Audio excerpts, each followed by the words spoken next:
महालक्ष्मी सरस छत्रपती संभाजीनगरला मुंबईत पण होत आहे. किती महत्वाचा किती मोठा आहे साहेब.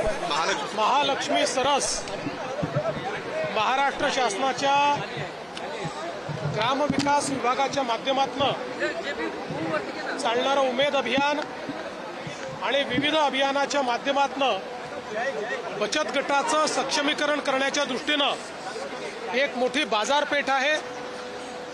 गेल्या काही वर्षांमध्ये आता हा ब्रँड एस्टॅब्लिश झालेला आहे. कुठल्याही शहरामध्ये महालक्ष्मी सरस आपण घेतल्यानंतर लोकांचा प्रचंड प्रतिसाद त्या ठिकाणी मिळतो आणि राज्यभरातनं बचत गट हे त्या ठिकाणी येतात, चांगला व्यवसाय करतात. आता नुकताच नवी मुंबईमध्ये देखील जवळपास 22 ते 25 कोटी रुपयाचा व्यवसाय हा बचत गटांनी केला. वेगवेगळे प्रयोग याच्यामध्ये होत आहेत. आता मी भेटलो अतिशय सुशिक्षित अशा प्रकारच्या महिला, फूड टेक्नॉलॉजीमध्ये डिग्री घेतलेल्या महिला या देखील आता बचत गटाच्या माध्यमातून मोठा व्यवसाय उभ्या करतायत, लखपती दीदी बनतायत आणि त्या सगळ्यांना जो प्लॅटफॉर्म आहे तो महाराष्ट्र शासनाचा ग्रामविकास विभाग देतो आहे. आणि म्हणूनच मी ग्रामविकास विभागाचं मनापासून अभिनंदन करतो. मुंबईतल्या या महालक्ष्मी सरसमध्येही प्रचंड प्रतिसाद लोकांचा मिळणार आहे. इथे खाद्यपदार्थांपासनं तर विविध ज्या आपल्या गरजा आहेत याचे सगळे दर्जेदार अशा प्रकारच्या गोष्टी आहेत. तमाम मुंबईकरांना मी विनंती करतो की एकदा येऊन तर बघा.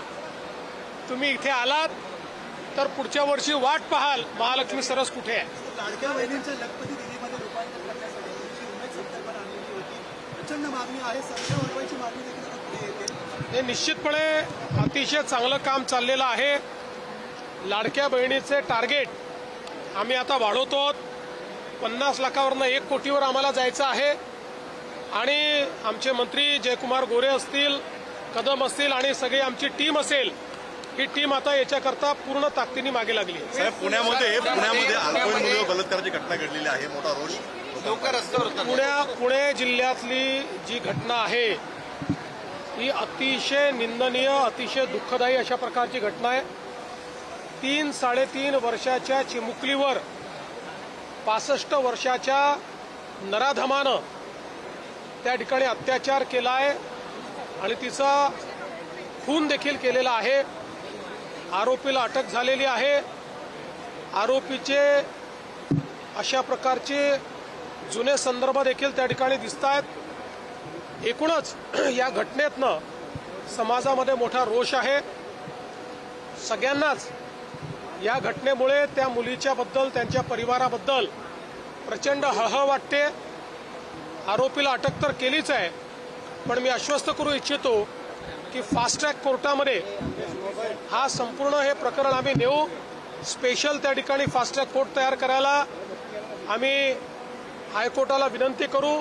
स्पेशल पब्लिक प्रॉसिक्युटर देऊन कमीत कमी वेळात या नराधमाला मृत्यूदंडाची शिक्षा झाली पाहिजे अशी मागणी कोर्टापुढे आम्ही करणार आहोत.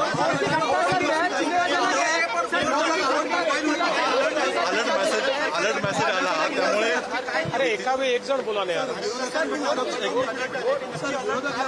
राजकारण करतायत. महाराष्ट्र असुरक्षित आहेत, महिला असुरक्षित. मला असं वाटतं हे इनसेन्सिटिव्ह आहे.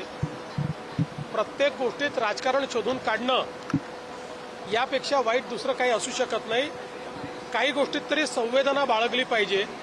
मला असं वाटतं ठीक आहे ते काय करतायत, पण राज्य सरकार जे केलं पाहिजे ते नक्की करेल. महानगरपालिकेमध्ये भाजपचे नगरसेवक जे काही या ठिकाणी मोबाईलवर जे मेसेजेस आले त्या संदर्भात यापूर्वीच आपल्याला कल्पना देण्यात आली होती की अशा प्रकारचा प्रयोग केला जाणार आहे. आपल्या सगळ्यांकरता ही आनंदाची गोष्ट आहे की संपूर्ण शुद्ध भारतीय मेक अशा पद्धतीनं ही अलर्ट सिस्टीम तयार झालेली आहे. युद्धाच्या काळात, आपत्तीच्या काळात, आणीबाणीच्या काळात प्रत्येक व्यक्तीच्या मोबाईलवर त्याच्या भाषेमध्ये आता आपल्याला अलर्ट देता येणार आहे त्याचंच टेस्टिंग हे आज करण्यात आलं आणि ते पूर्णपणे यशस्वी झालेलं आपण सगळ्यांनी बघितलं. आपल्या प्रत्येकाच्या मोबाईलवर त्या ठिकाणी अलर्ट आला, मेसेज आला, सगळ्या भाषांमध्ये तो आला. त्यामुळे मला असं वाटतं की भारताने डिझास्टर प्रिपेअर्डनेसमध्ये किंवा युद्धजन्य परिस्थितीमध्ये जो प्रिपेअर्डनेस आहे त्यामध्ये अतिशय उत्तम अशा प्रकारची कामगिरी केली आहे.